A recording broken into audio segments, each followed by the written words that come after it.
The pupils of the woman who had opened her banking app dilated in an instant. The number starkly displayed in the center of the screen was an amount she simply couldn't believe. She had thought 48,000. What is happening? Sarah's lips trembled as she tightened her grip on her smartphone. This was no simple mistake. This joint account, with its massive overdraft protection, had been her mother-in-law Brenda's seemingly benevolent suggestion shortly after she and Mark were married. Sarah, honey, every family needs a safety net for a rainy day. A joint account we can all access in an emergency will give us peace of mind, don't you think? At the time, she had thought it was a considerate gesture, but it was the first thread in a web that would consume her life. With a trembling finger, Sarah slowly scrolled down the transaction history. Her chest tightened as she swiped and swiped, the list of debits seeming to have no end. What in the world is all this? The hospital bills her mother-in-law had vaguely mentioned were a blatant lie. From high-end clothing purchases at Nordstrom to monthly treatments at a posh salon in the city and premium membership fees at the local country club, it was all being siphoned from this account. The same account where Sarah's hard-earned monthly paycheck was deposited. Unable to bear it any longer, Sarah called her husband, Mark. A sharp voice answered before the second ring. Sarah? What's up? Mark, I'm looking at the joint account statement right now. What is all this? A negative balance of $48,000? There was a moment of silence on Mark's end, followed by a sigh of irritation. What account are you talking about? Oh, that. It's because of Dad's surgery. You were playing the part of the perfect, caring daughter-in-law, and now you're getting stingy about the money. It's not just the surgery. What about the thousands of dollars in clothes from the department store and the hundreds spent at the salon every single month? Mark sighed, trying to end the call. Look, I'm out with a client right now. Can we talk about this later? When is later? You always run away by saying later. If you don't explain this to me right now, I'm not coming home tonight. Fine, fine. I'll explain when I get home tonight, Mark snapped before hanging up abruptly. Sarah drove straight to the bank. Seeing it on a monitor just wasn't enough. The bank teller looked at her with pitying eyes. Ma'am, this account is nearly at its credit limit. Are you sure you want to proceed? Yes, please print everything out. From the day the account was opened until today, every single transaction. The printer whirred and spat out page after page, a voluminous record totaling 28 sheets. Sarah found a seat at a nearby coffee shop and took out a highlighter. With each line she reviewed, a humorless, incredulous laugh escaped her lips. Her father-in-law Frank's surgery copay and out-of-pocket costs. $12,000. Okay, she could stretch her understanding, accept that as a family expense. But what was this? Nordstrom clothing purchases, $2,800. Monthly salon treatments, $350. For a full 20 months, her mother-in-law had been living the life of a socialite on Sarah's dime, adding in the $3,000 for holiday gifts for her friends. A staggering $36,000, separate from the surgery, had simply vanished into thin air. Just then, her phone rang. It was Brenda. Sarah, is dinner ready? A wife shouldn't be out and about at this hour. The entitled tone in her voice made Sarah's blood run cold. Brenda, I'm at the bank right now. I've just printed out the entire history of our joint account. Without a hint of hesitation, Brenda retorted. Why are you looking at that? It's all money my son earned. It was spent on our family, so don't you dare question it. My money went into that account too. $2,500 every single month. It's my money, so why was it spent so recklessly without even consulting me? Brenda scoffed. Your money? You call that money? It's pocket change. Mark is the one who makes the real deposits, so don't you dare interfere with this family's finances. Who do you think you are? A daughter-in-law questioning her mother-in-law. So, because I'm married into this family, I have no rights? There's a $48,000 debt, and I'm just supposed to stay silent. What's the big deal? The limit is $50,000, so there's still $2,000 left, isn't there? The fact that there's $2,000 left isn't the point. The point is where the $48,000 went. Brenda chuckled condescendingly. Why are you acting like you don't know? It was for your father-in-law's surgery. You were pretending to be so dutiful, and now you're crying about money. It wasn't just the surgery. The department store clothes, the salon fees, the country club membership, it all came out of this account. So what? Those are our family's living expenses. Of course, they had to be paid. Sarah glanced back at the transaction history, her hands trembling. Stop this nonsense, Brenda shrieked. Are you trying to badmouth your in-laws? Stop disrupting the family order and get home to make dinner right now. She slammed the phone down. A cafe employee approached her cautiously. Ma'am, are you okay? Yes, I'm fine. Sarah wiped away a tear and spread the papers out again. She would not let this go. At 6 p.m., Mark returned home. Far from being remorseful, he tossed his briefcase onto the sofa and started complaining. Sarah, I'm home. Get those papers off the table. I don't want to see them. When Sarah laid the transaction history flat on the table, Mark just shrugged. I told you on the phone. It was for Dad's surgery. Sarah pointed to the highlighted sections. It wasn't just the surgery. And I told you. That's all part of our family's living expenses. That's just how it's always been. Mom handles it. So what am I supposed to do? Always been.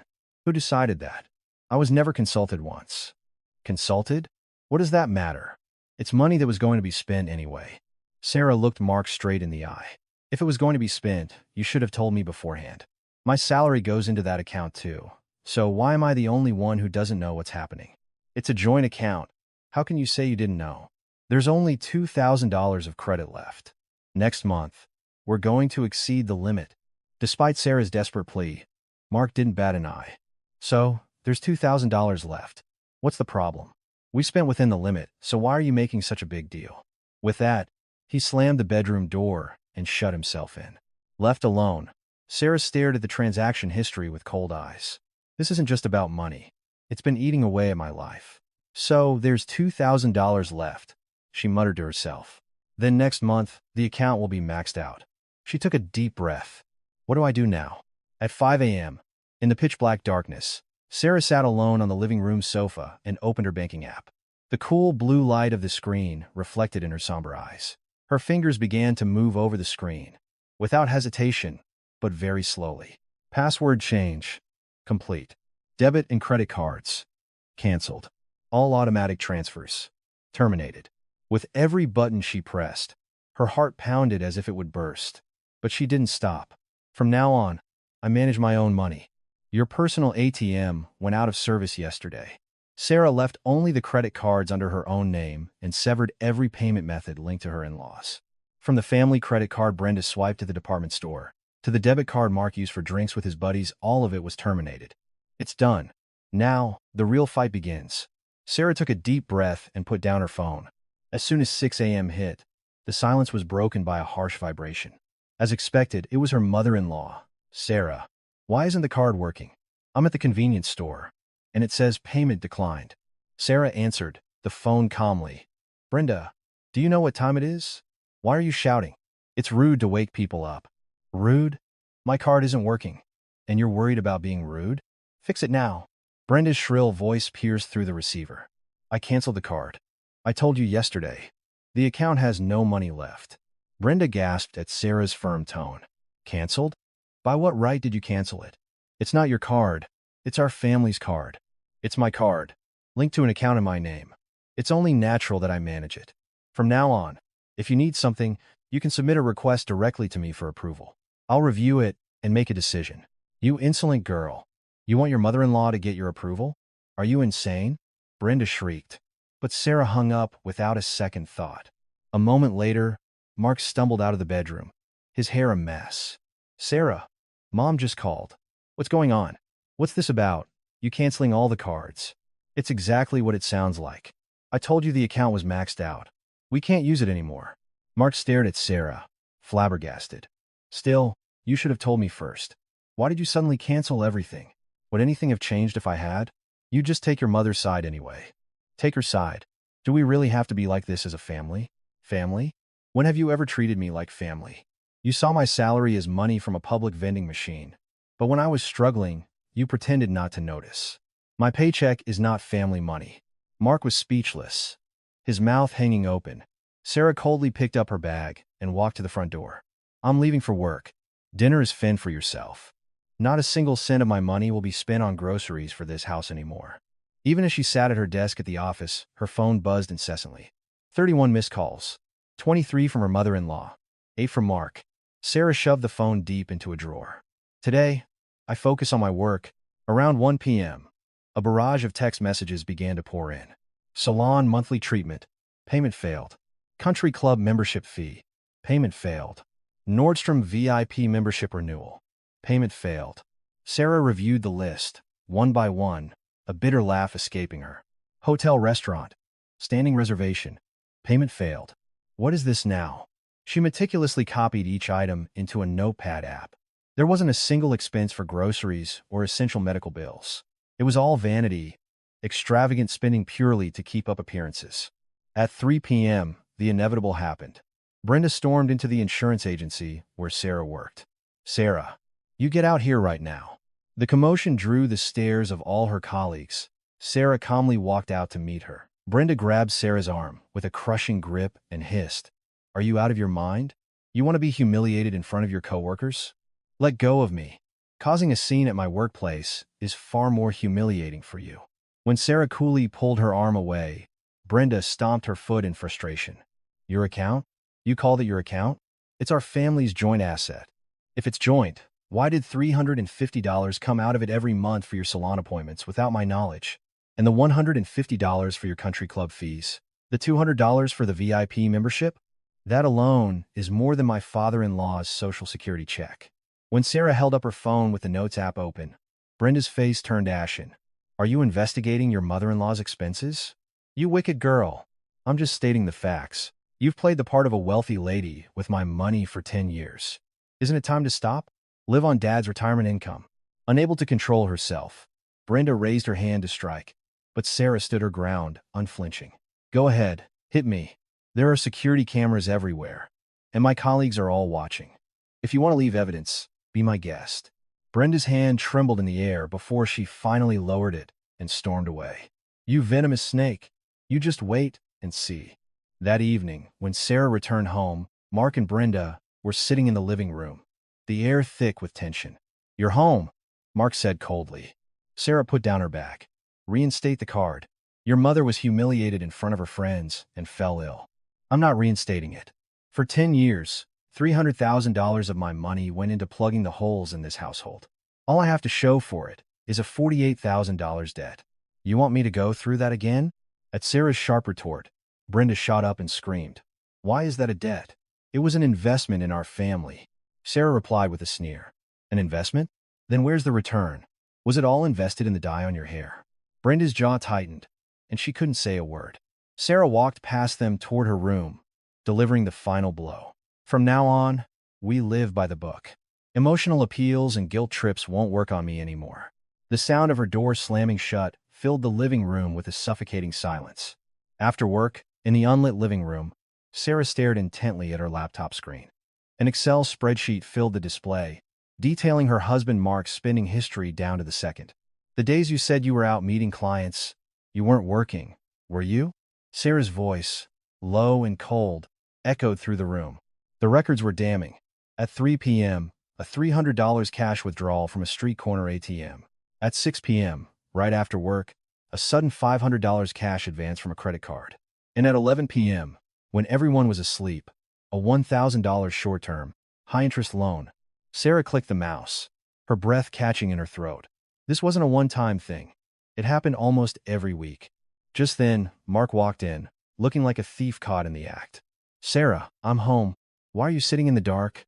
Instead of closing the laptop, Sarah turned the screen directly toward Mark's face. "Explain this. Let's have a look at those great sales numbers you're always so proud of." Mark's face went pale as soon as he saw the red highlighted expenditures on the screen. "What is that? Why are you spying on me?" He lunged to shut the laptop, but Sarah pressed down on the lid with firm force. "Spying? Is it spying to check where my money is going? If you have nothing to hide, then explain it. What kind of client meeting requires a $1,000 high-interest loan at 11 p.m.?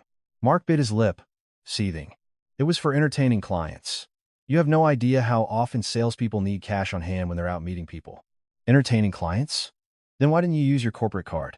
Why would you borrow from a predatory lender at an exorbitant interest rate instead of a proper bank? And did you get reimbursed by your company?" As Sarah pressed him, Mark avoided her gaze. "Over the last 3 months, you've spent $12,000 this way, but there hasn't been a single cent of reimbursement from your company. Is this sales? Or is it a black hole in your life?" At Sarah's words, Mark slumped onto the sofa and buried his head in his hands. "Fine. I spent some money. I was trying to make some investments. Happy now? Investments? Stocks? Crypto? Or just gambling? The flicker of panic in Mark's eyes told her everything she needed to know. A hollow laugh escaped Sarah. So, that's what it was. You were gambling away my hard-earned salary, the money I earned through my own blood, sweat, and tears. Mark opened his mouth to make an excuse, but Sarah held up a hand to stop him. Save your excuses and answer this first. The $15,000 you took for your brother Kevin's accident settlement. Where did it go? I gave it to Kevin, of course. Did you think I stole it? Stop lying. I called Kevin and had him check his account. He only received $5,000. Where did you hide the other $10,000? At Sarah's accusation, Mark's face turned white as a sheet. I just borrowed it for a little while. I was going to pay it back as soon as I made a profit. Borrowed it? You borrowed my money without my permission? That's not borrowing, that's embezzlement. That's theft. Sarah's voice grew louder. I'm sorry. I swear. If you just let this one go, I'll pay it all back. And when is that soon of yours going to come? The same soon you've been promising for the last 10 years? Sarah shot Mark a cold glare and headed for the bedroom. I'll give you 1 week. Bring me a concrete plan to restore our finances. A detailed proposal for how you're going to replace the money you lost. If you can't, I'll end this my way. The next morning, as Sarah sat at the dining table sipping coffee, her mother-in-law Brenda appeared. Having heard the story from her son overnight, she looked unwell. Sarah, what did you say to Mark yesterday to crush his spirit like that? You can't break your husband's confidence. I didn't break his confidence, Brenda. I caught him stealing. At Sarah's firm words, Brenda jumped. Stealing? How dare you use such a vulgar word for a husband using a little family money? He was investing it to make a better life for you both. And the result of that investment is a negative $48,000 balance? Brenda, are you even aware that I've spent over $300,000 in the last 10 years trying to fill the bottomless pit that is this family? What have you suffered? You should be grateful we gave you a roof over your head and a warm meal every day. Brenda jabbed a finger in Sarah's face. Sarah slowly stood up and looked Brenda straight in the eye. If $300,000 was the price for a roof and a meal, only to be rewarded with a gambling husband and a spendthrift mother-in-law, then I need to end this deal. If there's no solution in 1 week, I won't stay silent either. And if you don't stay silent, what are you going to do, you disrespectful girl? Sarah left the house with Brenda's screams at her back. After work, a single sheet of paper, the plan Mark had written, lay on the living room table. Sarah picked it up and immediately smiled a cold, cynical smile. This is your plan?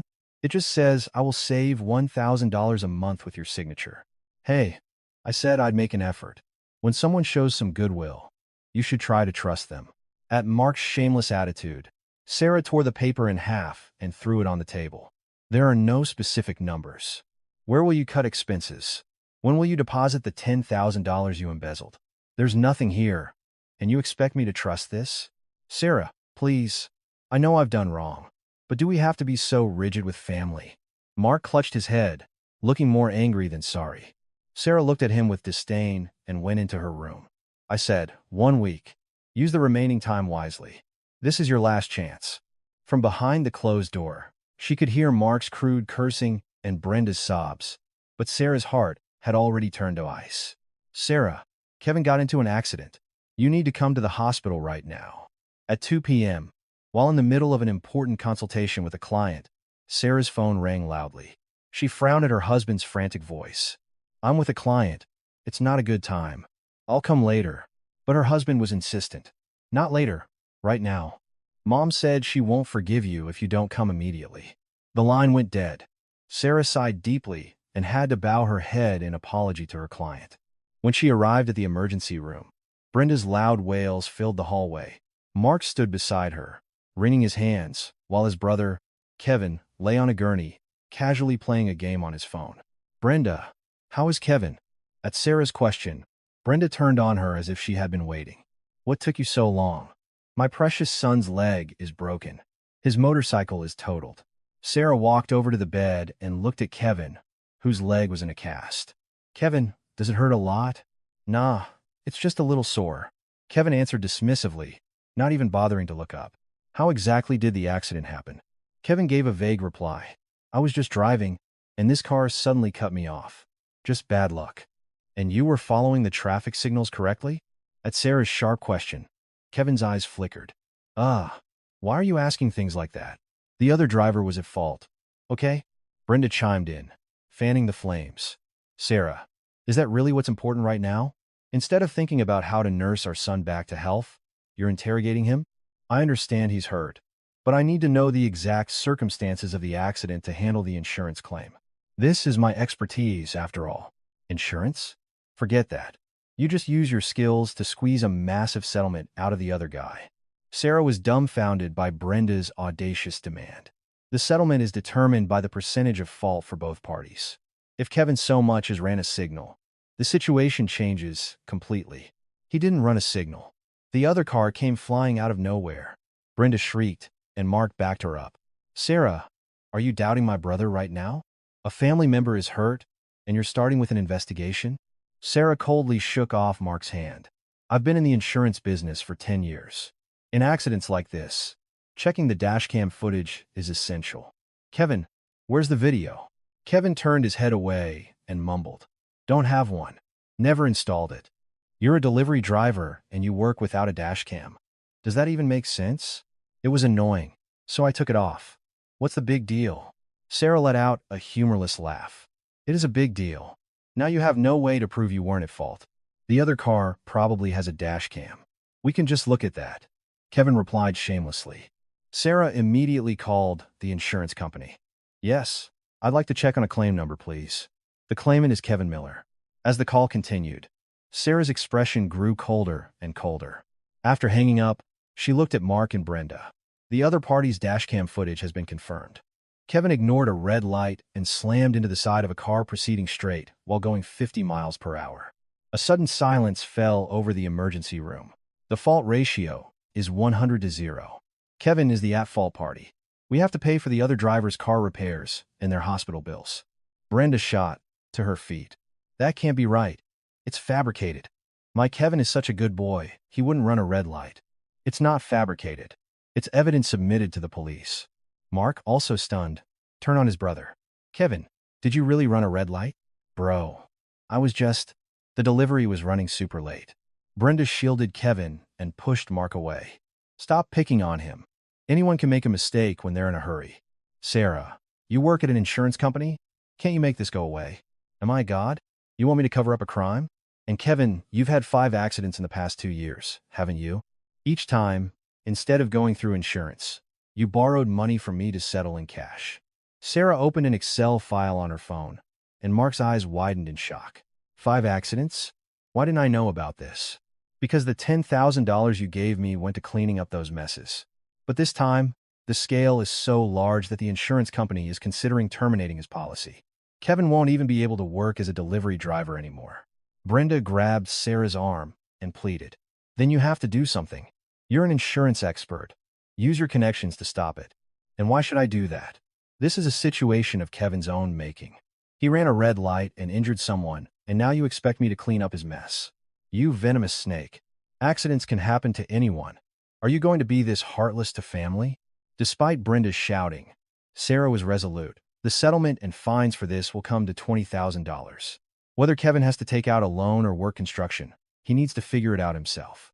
Where are we supposed to get that kind of money? Obviously, you two should pay for it. At Brenda's shameless demand, Sarah picked up her bag to leave. He hasn't even paid back the $5,000 he borrowed last time, and now another $20,000. I believe I told you, I'm no longer your personal ATM. He needs to take responsibility for his own reckless actions. Sarah, you get back here. Brenda's hate-filled scream followed her, but Sarah didn't look back once as she walked out of the ER. The cold winter wind stung her face, but inside, she felt a sense of relief. From now on, I'll give you a real taste of hell, Brenda. As Sarah's car pulled out of the parking garage, her eyes shone with a sharper glint than ever before. At 10 a.m., Sarah was in the midst of a busy period, meticulously reviewing insurance claim documents for her clients. Just then, a text from her husband, Mark, buzzed on her desk. Dad's been admitted to the hospital again. Mom is furious. Get here right now. Sarah frowned and texted back. Again? He had a full checkup last week and was discharged with a clean bill of health. What's wrong with him this time? Sarah tried calling, but Mark didn't answer. Instead, as if on cue, a call came from her mother-in-law, Brenda, roaring like a thunderclap. Sarah, are you in your right mind? Your father-in-law collapsed and was rushed to the ER. And the daughter-in-law doesn't even show her face. Get your butt over to this hospital now. Brenda's yelling was so loud that Sarah calmly replied, Brenda, I'm at work right now. If it's not an emergency surgery, I'll come after I get off. After you get off, this is a matter of life and death. And you think work is more important? Get over here now and sign as the guardian to get him admitted. Brenda's voice was loud enough to echo through the office. Mark is there, isn't he? As his son, he can sign the papers. There's nothing I can do, even if I go. What? A daughter-in-law is sitting at work while her father-in-law is being admitted to the hospital. Are you even human? If you don't come, who's going to sign as the responsible party? Sarah swallowed a sigh and spoke firmly. I work because I am human, Brenda. How else do you think I earn the money to pay for the hospital bills you all rack up as if you're breathing air? Who pays for them? If I don't earn it, are you going to pay? At that, Brenda fell silent for a moment, at a loss for words, before resorting to threats. Is that what's important right now? If you don't come, I swear I'll just drop dead right here. She then slammed the phone down. At 6 p.m., dragging her exhausted body to the hospital, Sarah opened the door to the private room. Her father-in-law, Frank, was casually watching a comedy show on TV and laughing, while Brenda sat on the sofa, peeling and eating expensive cotton candy grapes. Brenda, how is Dad? Because you were so late, I had to go through all this trouble, and I'm only now getting a moment to rest. I could have died waiting for my daughter-in-law. Why are you so slow? Instead of answering, Sarah picked up the medical chart and the interim invoice for the tests. Her eyes narrowed. Why are there so many tests for a single day's admission? The non-covered, elective items alone have already exceeded $8,000. The doctor said they were necessary. Do you know better than the doctor? Are you trying to prevent your father-in-law from getting tests because you're cheap? You are truly a wicked person, Brenda said, putting down her fruit fork and pointing a finger at her. I've been in the insurance business for 10 years. Brenda, more than half of this list consists of expensive, optional procedures that don't need to be done right now. An MRI, high-cost nutritional supplements, even genetic testing. Why did you approve such excessive measures? Health is the most important thing, not money. Are you trying to kill my husband just to save a few bucks? You acted so dutiful, but now your true colors are showing. He can't get treatment if there's no money. The essential tests would have been more than enough. Sarah sighed and headed to the nurse's station. After checking the documents with the head nurse, Sarah was flabbergasted. Excuse me, for patient Frank Miller, could you please relist only the essential tests? Of course. The patient's guardian strongly requested that we do everything with the most expensive and best options available, so the list is quite long. The essential tests come to about $3,000. The remaining $5,000 are all optional choices made by the guardian. Sarah took the newly printed list and returned to the room. Brenda, I've just canceled all the tests except for the $3,000 worth of essential ones. What? Are you crazy? By what right do you cancel them? It's my husband's health. Brenda shrieked and tried to snatch the list, but Sarah coolly stepped back. The right belongs to the person paying the bill. It's my money coming out of my account. $8,000 without my permission? I guess your salon fees and department store shopping sprees weren't enough for you. Sarah pulled out her phone and showed Brenda the previous month's statement. Look here.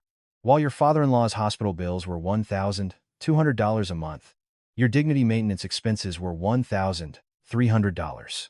The salon for $350, Nordstrom for $800, the country club for $150. Is this sane?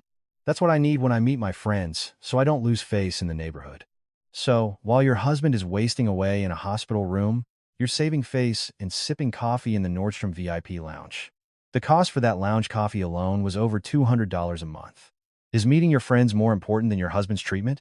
At Sarah's sharp rebuke, Brenda's face turned ashen, her mouth agape.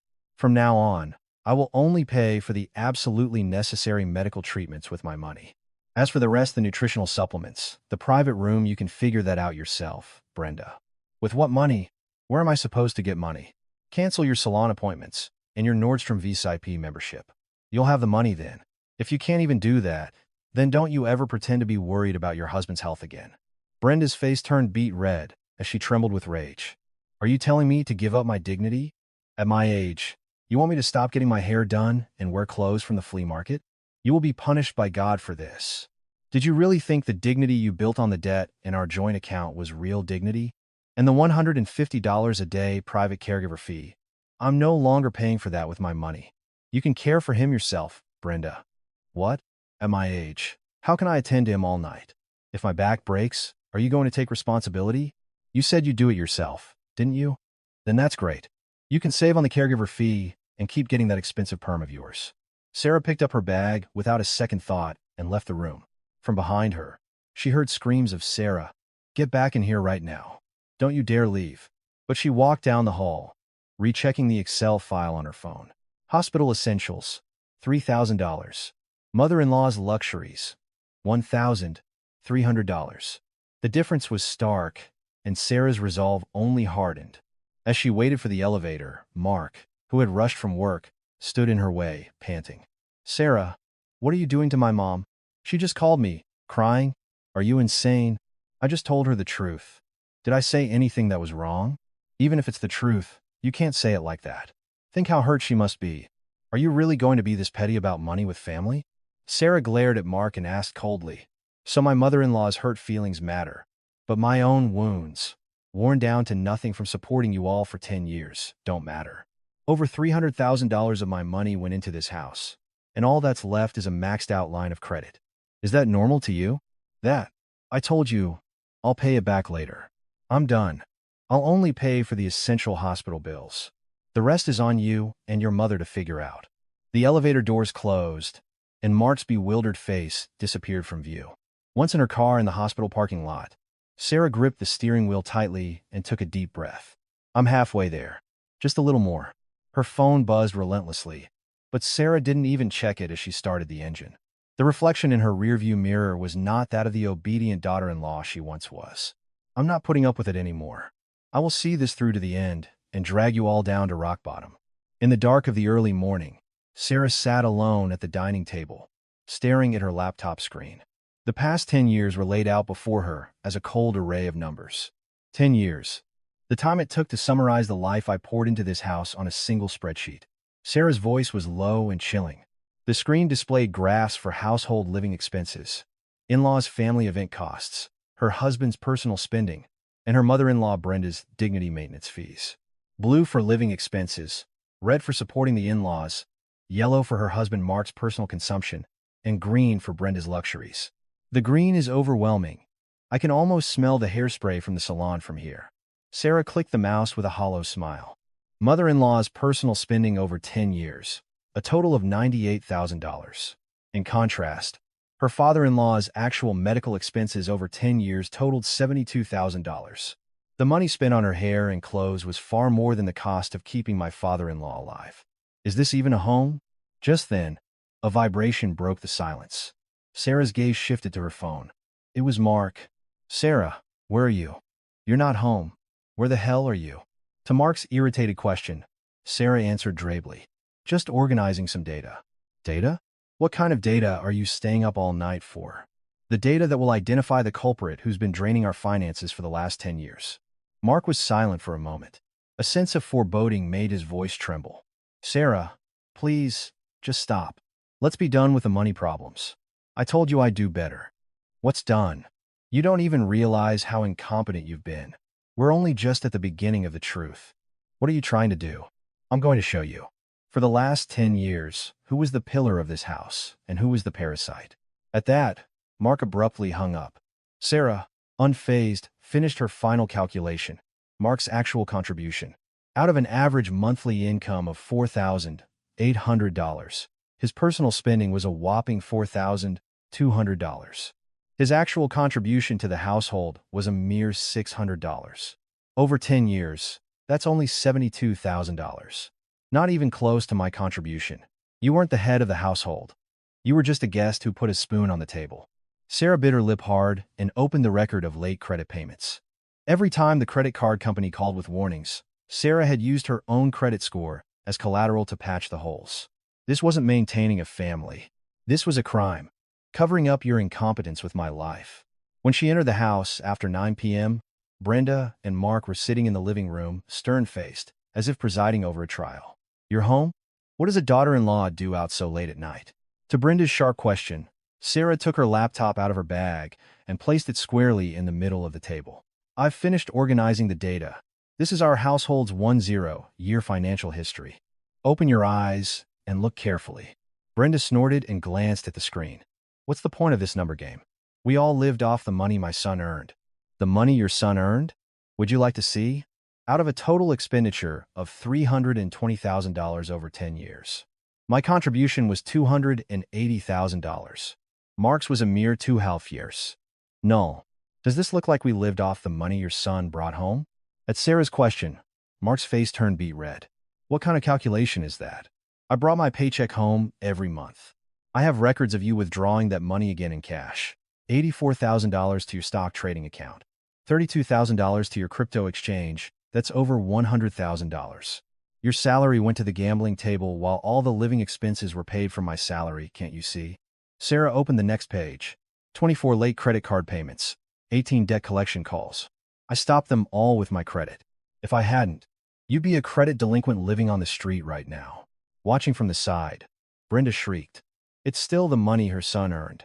How dare you trample on your husband's pride like this? It's natural for family to help each other. It's only help if it's mutual. This is one-sided exploitation. Flies. For 10 years, you sucked $280,000 of my lifeblood. If that's not exploitation, what is it? Brenda's face turned white, and she raised her hand. You disrespectful thing. How dare you accuse your mother-in-law of exploitation?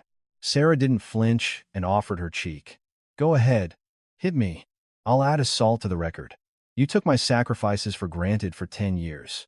Now, you will pay the price for every single one of them. Brenda's hand trembled in midair and then stopped. Mark grabbed Sarah's arm and pleaded. Sarah, let's just calm down and talk. We were wrong, okay? The numbers speak for themselves about what's wrong. What more is there to talk about? The cover-up show for this family is over. As of today, my relationship with you and all my sacrifices are officially terminated. Sarah packed her laptop, went into her room, and locked the door. From the living room, she could hear Brenda's screams that she had gone mad and Mark's desperate cries. But Sarah sat on her bed and stared one last time at the breakdown of Brenda's luxuries. Salon, $42,000. Department store. Now I'll show you just how miserably that dignity crumbles. Sarah saved all the data to a USB drive and quietly closed her eyes. Tomorrow, she would take all this data to a lawyer. The small USB, holding 10 years of evidence, felt heavy in her hand. It's really coming to an end. The starlight outside the window was colder and clearer than ever. It was a morning as calm as the aftermath of a storm. Sarah, who had woken earlier than usual, placed a neatly printed sheet of A4 paper on the dining table. When her husband Mark and mother-in-law Brenda came into the living room, their eyes were drawn to the paper. It was a document with a bold title, Household Expenditure, Request Form. What is this? What's this piece of scrap paper doing here first thing in the morning? Mark rubbed his eyes and picked up the document. Brenda adjusted her glasses and peered over his shoulder. Sarah took an elegant sip of her coffee and spoke calmly. Starting today, all expenditures in this house will be operated on a pre-approval basis. If you need money, fill out the item, amount, and reason in detail and submit it to me. I will review it, and if I deem it reasonable, I will transfer the funds. Review? Approval? Who do you think you are? The CEO. What gives you the right to dictate how we use our money? Brenda shrieked, snatching the paper and throwing it on the floor. Because it's my money coming out of my account. I'm going to manage it myself before you squander my retirement funds. Isn't that my right? This isn't management. It's control. What kind of law says a daughter-in-law can hold the purse strings over her mother-in-law? I'm not holding the purse strings. I'm stopping the act of pouring water into a bottomless pit. Even a company won't give out money without an expense report. For a household that has spent over $300,000 in 10 years, a procedure like this is only natural. Sarah picked up her bag and headed for the door, delivering a final blow. I've printed plenty of forms, so use them if you need to. I'm going to work. Don't you dare leave. We're not done talking. Mark's shout followed her, but Sarah closed the door without a single glance back. By 10 a.m., Sarah's phone was on fire. The vibrations were nonstop. They were all texts from her mother-in-law. It says, card declined. Are you insane? The salon deposit wouldn't go through, and my appointment was canceled. Reinstated immediately. I was just humiliated at the entrance to the Nordstrom lounge. You just wait until you get home today. Sarah captured a screenshot of each message, recording them dispassionately in her notes app. 10 a.m. Mother-in-law protest texts. 13. Personal leisure and luxury expenses. Payment denied. At 1 p.m., the situation escalated. Brenda stormed into the lobby of the insurance agency where Sarah worked. Sarah, you witch, where are you? Get out here now. The commotion caused her colleagues to murmur and stare. Sarah walked slowly out to the lobby. As soon as Brenda saw her, she rushed forward and grabbed her arm. You reinstate my card right now. How dare you drag my reputation through the mud while you sit here smiling and working? Let go of me, Brenda. There are security cameras everywhere, and my colleagues are watching. Do you want to be humiliated further? Humiliation. Could it be worse than the humiliation you've caused me? Reinstate the card now. I told you no. Fill out the request form, and I will review it. A request form? It's money my son earned. Why do I need your approval? Are you completely out of your mind? It's not your son's money. It's my money, linked to an account in my name. Legally, it's my asset. Stop being delusional. Brenda's face turned bright red, and she raised her hand to strike. But Sarah didn't flinch, looking her mother-in-law straight in the eye. Go ahead, hit me. This is all being recorded, and there are many witnesses. Shall I have an article written about how a mother-in-law came to her daughter-in-law's workplace and assaulted her? Sensing the eyes of the people around her, Brenda seethed and lowered her hand. Just you wait, you venomous snake. You won't even be able to set foot in the house tonight. After work, when Sarah arrived home, she stopped at the front door. She entered the keypad code, but only an error beep sounded in response. Just as I expected, without a moment's hesitation, Sarah called Mark. Why did you change the passcode? You think you have the right to waltz in here after turning this family upside down? Until you get on your knees, apologize to Mom, and reinstate the cards, you can't take one step inside. It's a house leased under my name, so why can't I enter? In case you forgot, the lease agreement is in my name. This is an illegal eviction. I'll give you 30 minutes. If you don't give me the new passcode, I'm calling the police right now. If you're even 1 minute late, there will be no leniency. At Sarah's firm tone, Mark stammered, flustered. The police? Are you crazy? Calling the cops on your own family? Family? Are people who kick me out of my own home family. You have 29 minutes left. 10 minutes later, a text with a new passcode arrived. When Sarah opened the door and entered, Brenda and Mark were sitting in the living room, their faces grim. Sarah, let's talk this out nicely. For starters, just reactivate the card. Mom feels like she's about to have a panic attack. Mark pleaded with a pathetic expression, but Sarah put down her bag and said coldly, fill out the request form first. Then I'll consider it. Sarah, are you really going to be like this to the very end? Brenda screamed, but Sarah didn't bat an eye. The 10 years I sacrificed were taken for granted, but me managing my own money is wrong? I suppose you think your trips to the salon and the department store are more important than my father-in-law's hospital bills. Brenda's mouth hung open, unable to utter a word. As Sarah started to walk to her room, she stopped and delivered the final blow. Oh, and by the way, I've changed the passwords to everything in my name. The accounts, cards, insurance policies, and savings you used to sneakily access all of it. You won't be able to touch a single cent with your own hands now. What? It's my wife's account. Why can't I see it? Mark frantically pulled out his phone, but all access had already been blocked. Legally, they are separate assets. Unless it's a joint title, even spouses don't have automatic rights. You should have studied up on the law. Trembling with rage, Mark roughly grabbed Sarah's arm. You undo it right now. Who do you think you are to disrespect me like this? Let go of me. If you don't, I will report this as assault immediately. Now that the money supply is cut off, all that's left is your ugly, desperate, true self, isn't it? Sarah coldly shook off Mark's hand and went into her room, locking the door. From the living room, Brenda's wails and Mark's harsh curses erupted, but Sarah sat peacefully at her desk, logging the day's events. Mother-in-law, 13 protest texts, unlawful entry and disturbance at workplace, 1 incident. Husband's attempt to block access to residence, 1 incident. Sarah looked at the screen and smiled quietly. The masks have all come off. Now, all that's left is for you to pay the price for what you've done. The moonlight shining through the window was cold but brilliantly bright, and Sarah prepared for the deepest, most peaceful sleep she had had in a long time. It was a morning as quiet as a battlefield after a storm. Sarah, dressed in a neatly pressed outfit, sat at the dining table and calmly took out a document folder. When Mark came into the living room, he almost dropped the coffee cup in his hand as he read the title of the document on the table. Divorce Settlement Agreement. Read it and sign it. Sarah's voice was firm and unwavering. What? What is this? Divorce, all of a sudden? Mark's voice trembled. From the kitchen, Brenda, who had been waiting for breakfast, shrieked and ran out. Divorce? Are you in your right mind?